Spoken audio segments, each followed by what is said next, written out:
Les gentils et les méchants, des grands classiques de la pop culture réunis dans un livre. Mais les héros ne sont pas ceux que l'on connaît, mais les grandes stars de la NBA. C'est l'idée de départ de ce livre très original, l'histoire de la NBA, comme vous ne l'avez jamais lu, paru aux éditions Erol et écrit par vous, Guillaume Graciano. Bonjour. Alors pour qu'on comprenne bien le concept du livre, donnez-nous quelques exemples des chapitres. Ouais, du coup, chaque chapitre, il est influencé par un univers de pop culture. J'ai commencé avec les tout débuts de la NBA, avec un joueur de basket qu'on appelait George Mikan. Pour celui-là, pour ce chapitre, j'ai été influencé par Frankenstein.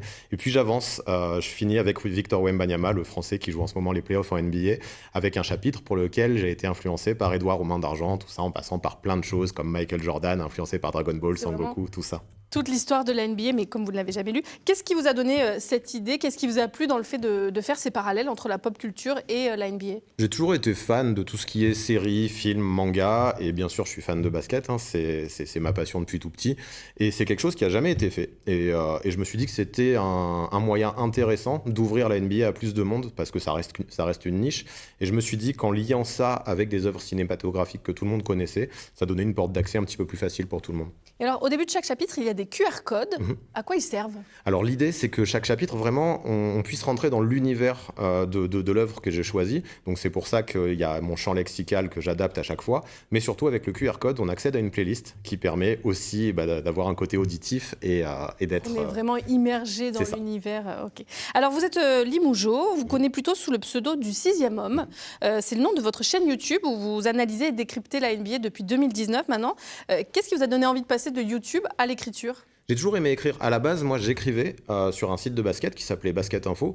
Et quand j'ai vu que de moins en moins de monde lisait les articles et de plus en plus de monde regardait les vidéos, là, je suis passé sur YouTube. Mais ma première passion, c'est écrire. Et j'avais toujours eu dans la tête de faire un livre un jour et j'ai sauté le pas. Réaliser un nouveau rêve. Vous avez désormais 70 000 abonnés sur votre chaîne.